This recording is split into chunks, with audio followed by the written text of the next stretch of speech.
analysis on even the apartment business and how we segment within our own portfolio. So this is real-time practical application for your research.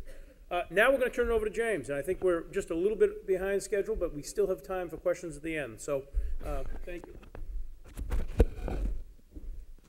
Okay, thanks. Microphone.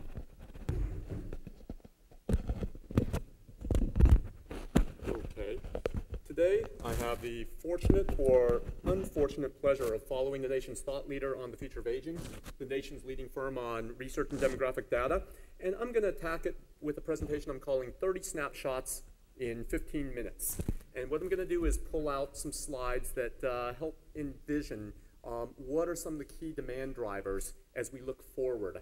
And as we hang on to our seats for the ride, there's just one message that I want to try to get across here, and that is that the future is absolutely lumpy. However, it's not unnavigable. But how do we know that? Why do we know that? Well, what I'm going to do is I'm going to pull out 3 tools that we use to take a look at it: income dynamics, demographic dynamics, and generational dynamics. And first off, taking a look at income dynamics. Here's the problem that we're up against. We take a look at an environment where we think that, okay, we're dealing with recessionary impacts, but there is a bigger, deeper underlying problem happening right now. And that is, if we take a look at inflation-adjusted income growth over the past decade, basically, it's dropped for almost every cohort, for every age cohort under the age of 54. This was happening before the recession. The only real recession hit was this audience, 55 to 64, that was taking early retirements. But we've got a problem as we move forward. Yes? Okay. Thank you. We have an issue as we look forward here, is that we see an audience moving through their peak spending years with lower income. But how did we see that kind of spending spike over the past decade despite this? Well, the answer is really easy. It's that household debt doubled in the past decade. That's what fueled it, and obviously there has to be some deleveraging here. So we're not necessarily looking at a return to what we have seen in the past year. There's some fundamental structural issues that go beyond the recessionary issues. Now, let's pull this part a little bit further as we think through what's happening with the income dynamics and how that's going to shape consumer behavior. If we take a look at the top 10% of households in terms of income, the top 10% captured 48% of America's U.S. earned income and capital gains. So a lot of what's happening in our economy very much is dependent on what's happening with this slice. Now, as we take a look at the top 1%, they captured 21% of U.S. earned income and capital gains. That actually took a big hit in the recession because it was about a quarter before, peeled back because capital gains went away. But here's what we're finding about this. When we took a look at actual incomes for the top 10%, we found it did not, despite all you hear about the layoffs, it did not impact the top 10%. The recession did not change incomes because for every layoff, there was someone who was doubling their income during the recession in the financial services industry. So bottom line, what we're finding is that consumer spending is heavily dependent on the upper income segments. We find that their incomes have not been harmed during the recession. So fundamentally, it's a function of capital gains. As capital gains start returning and have started returning, we're seeing consumer spending starting to swing up. But once again, that's among the top 10% of households. Now let's take a look at some demographic shifts, which we've been talking about today. And I'm gonna go a little bit further into some of the comments that we've spoken about. The good news is the US population growth just marches ahead. I was born as maybe about the 190 million American. Move forward about 20 some years, add another 50 million. Move forward 16 years, another 15 million. Move ahead another 20 years, another 50 million. Another 20 years, another 50 million. We're the only fully industrialized nation in the world that's seeing population growth. It's no wonder there are kids who go to school saying, I want to be a real estate developer. We're the only country where that can happen. The challenge with this is, who are these next 100 million Americans? As we take a look at it, let's take a look at the changing face of America.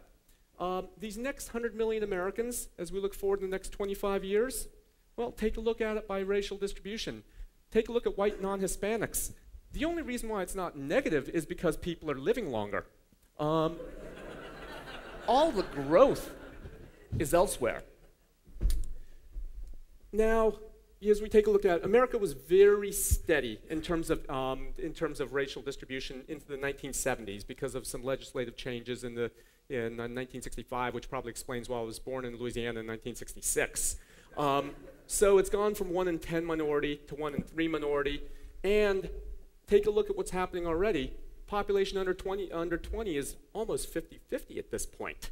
And so we see what's happening. Now, there are a lot of audiences where we present it, and when we present this in California, they say, yeah, we know that. When we present this in a lot of other places, they say, that can't be right. But the reason why is there's a big generational divide. Basically, younger audiences, as has been discussed earlier, are much more multicultural. Above 50, it's still 70% white. It's just a very different change that's happened here. Now, here's part of the challenge as we take a look at those in the peak earning years, 25 to 54. Take a look at the shift in population size. White non-Hispanic is going to drop about 7% this decade. It's going to grow in among other ethnicities. So what we did is we overlaid income data on this to take a look at what happens with aggregate income, assuming that the average income stays the same on an inflation-adjusted basis. Let's take a look at the aggregate income, what it looks like in 2020. Basically, you see a $257 billion drop in white non-Hispanic income at the end of this decade. Fortunately, in America, that's not bad news because it's more than made up by where we see population growth. It's bad news if that's your market and your only market. But on the whole, America has this wonderful regenerative power where we're going to be okay as we go through this because we're still a growing country. It's just going to be lumpy, as we had discussed before. Now, let's go into the age wave. I'm going to take a little bit different look at it. We've spoken about that extensively, and I think this is absolutely one of the key issues that we need to look at moving forward. And that is, okay, basically we're seeing by the end of the decade, 36% increase in the population that's over 65. But let's see more tangibly how that has affected the real estate market.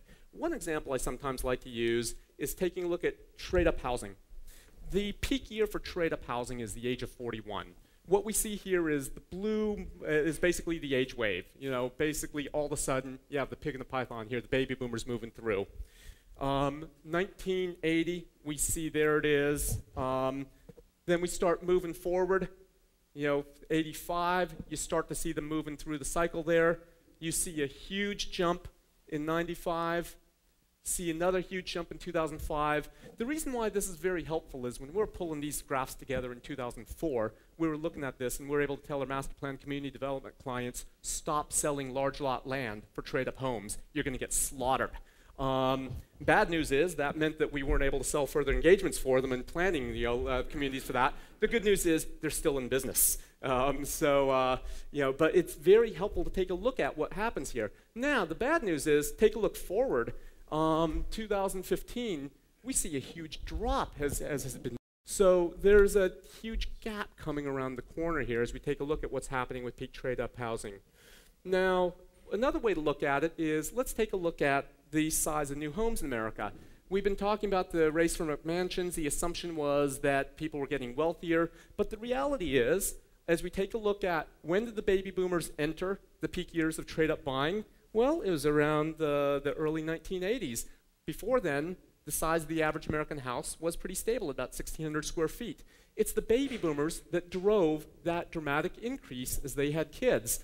What happened in about 2005? Well, that was when the last of the baby boomers moved through their peak trade-up home buying years. The only reason it stayed up a little bit was because of the bubble, but basically that's what drove the fundamental demand for home size. So these things really do matter when you translate it against various classes of real estate. Now, it's not all bad news, though. We're entering a period of time where Generation Y is coming through the cycle, a 17% population growth. So that's going to change the market, hopefully in a very positive manner. Now, let's take a look at it another way.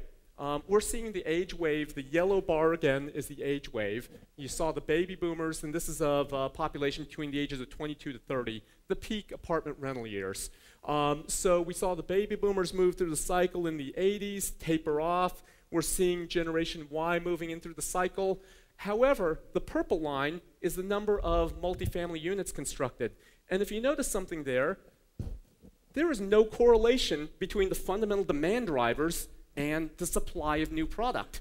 It's decoupled. As we take a look at what's happening here, it's not the demand drivers that shape supply, it's fundamentally the capital market. It's capital availability that shapes that. So that's what makes it really tricky, trying to start to map this out to figure out how are demand and supply, how are the demand drivers matching up with supply in trying to figure out how to allocate resources in real estate. Now, I'm going to go through one more category, generational shifts.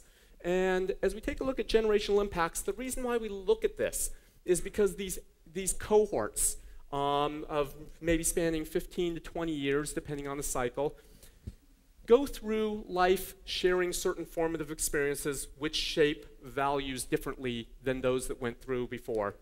They are moving through life stages at similar time bands that shape their needs. They are coming of age and operating through certain economic environments at certain times that shape their aspirations and constraints. And it's these values, needs, and aspirations and constraints that end up shaping consumer behavior and some of the dramatic changes coming through the cycle. Now, we've talked about Generation Y a little bit. Born in the 1980s, 1990s, birth rate up 10%, plus the immigration bump, has a lot of consumer marketers absolutely salivating, hoping for a replay of the baby boomers when they went through that cycle. As we think about the hallmarks of that generation, there are a couple that come to mind. First off, it's the technology generation. Most of us in this room had to learn how to incorporate computers, then cell phones and BlackBerries into our lives. For them, it's the air that they breathe, obviously. Now, there's also the multicultural factor that we've spoken about, but we think there's one more hallmark of this generation that might be equal or probably more profound than the two obvious ones. And that's what we call the reverse gender gap. As we take a look at back in 1971, for example, men were 1.5 times more likely to get a college degree than women were.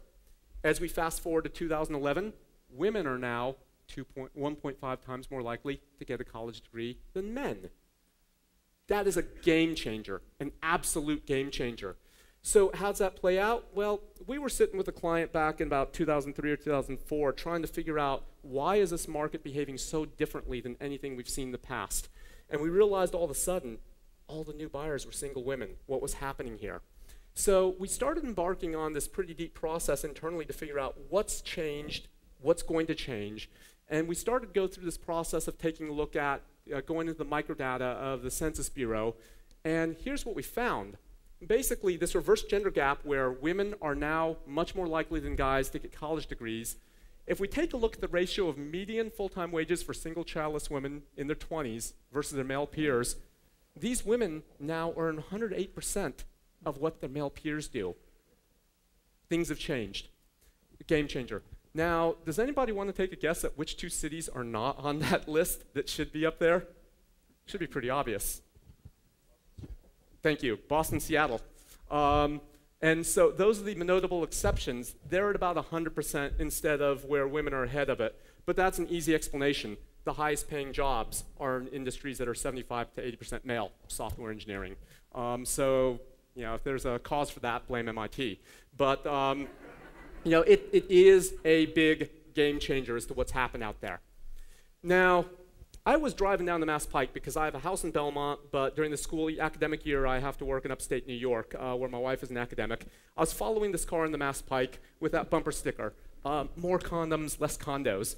And I was thinking, okay, what if this generation just has a very different attitude towards real estate? How can that change things? But then I was doing the math on that and realized for my multifamily clients, more condoms probably means more condos, so it's not a bad thing after all. But let's think about that. What happens as we have a generation that might have different values? For 20-somethings, the number of singles has increased 37% in the last decade. That's a massive, massive change. Only a quarter of them married versus 2/3 of them in 1960. Another massive, massive change. So the fundamental question that's that we're spending so much time with our clients on a local basis is trying to figure out, are they going to buy houses? What's going to happen? What we're finding is it's different in different markets. In a lot of markets we look at, what's changed is they don't get married until after they're 30.